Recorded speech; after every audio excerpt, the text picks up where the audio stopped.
যে ছেলেগুলা রাস্তায় নেমে আসছে, যারা মাইর খাইছে, এদেরকে আবার আজকে পুলিশ দেখলাম টেনে টেনে নিয়ে যাচ্ছে।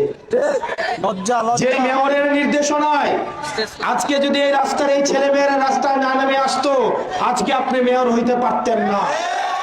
যদিও আপনি মেয়াদ উত্তীর্ণ অবৈধ মেয়র, আপনার হাসিনার সব নির্বাচনকে আপনি অবৈধ বলেন, কিন্তু আপনার নির্বাচনকে আবার আপনি বৈধ বলেন।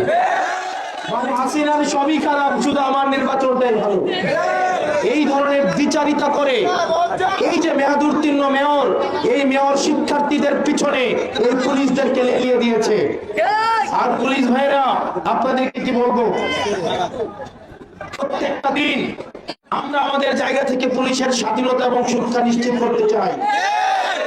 আপনারা আল্লাহর ওয়াস্তে আপনার সন্তানদের দিকে তাকায়া, ভবিষ্যতের বাংলাদেশের দিকে তাকায়া কোন দলের লাঠিয়াল বাহিনী হইয়েন না। পুলিশ লীগের পরিণতি আপনারা দেখেছেন, দয়া করে পুলিশ দল হওয়ার দরকার নাই। আপনারা লীগের পুলিশ হয়ে কি পরিণতি হয় সেটা আপনারা দেখেছেন। যদি আপনারা দলের পুলিশ হইতে যান, তাহলে পরিণতি কিন্তু খুব ভালো হবে না। আপনারা বাংলাদেশের পুলিশ হয়ে উঠুন, বাংলাদেশের জনগণের পুলিশ হয়ে উঠুন, বাংলাদেশের জনগণ আপনাদের পক্ষে দাঁড়াবে।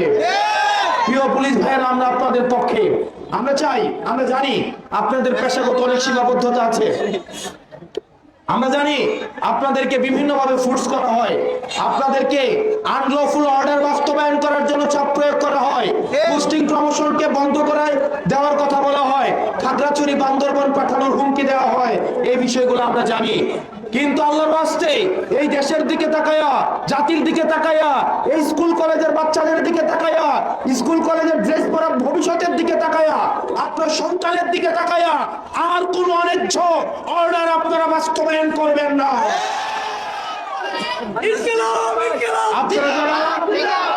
আপনারা যারা বাংলাদেশের পুলিশের পোশাকটা গায়ে দেন, এটা আপনাদের অনেক বড় দায়িত্ব এবং সম্মানের। আপনাদের মেধা এবং যোগ্যতা দিয়ে আপনারা চাকরি পেয়েছেন। হারাম টাকা দিয়ে পরিবার আপনাদের চালানো লাগবে না, আল্লাহ রিজিকের কোন না কোন ফয়সালা অবশ্যই করবে। প্রিয় পুলিশের ভাইয়েরা, আপনারা জনতার পুলিশ হন, বাংলাদেশের পুলিশ হন, আপনারা বাংলাদেশ আপনাদেরকে ধারণ করবে। এই অবৈধ মেয়র, মেয়াদ উত্তীর্ণ মেয়র শিক্ষার্থীদের এই যে জুলাইয়ের গ্রাফিতিতে এত ভয় কিসের, এত ভয় কিসের? কারণ যারা এখন পালাই আছে, দেখবেন একটা দল আছে না, নিজেরা পালাই থাকে, তারা নিজেরা পালাইতে দৌড়াইতে আবার বলে দৌড়ানোর জায়গা পাবে না। তারা নিজেরাই দৌড়ানোর পর আছে, আরেকজন কি বলে, নিজেরাই পালাই আছে, আরেকজন কি বলে পালানের জায়গা পাবে না। এরা বাংলাদেশের রাজনীতিতে প্রাসঙ্গিক না। কারণ রাজনীতি আপনি যাদেরকে নিয়ে করবেন, তারা জানে আপনারা জুলাইতে রাস্তায় তাদেরকে খুন করছেন। বাংলাদেশের সব ছাত্ররা জানে এরা যদি রাজনীতিতে আসে তাহলে শিক্ষার্থীদেরকে বাঁচতে দিবে না। সুতরাং শিক্ষার্থীদের বিরুদ্ধে দিয়ে, স্কুল কলেজের বাচ্চাদের বিরুদ্ধে গিয়ে আপনারা রাজনীতি বাংলাদেশে করবেন, কোনোদিনও সম্ভব না।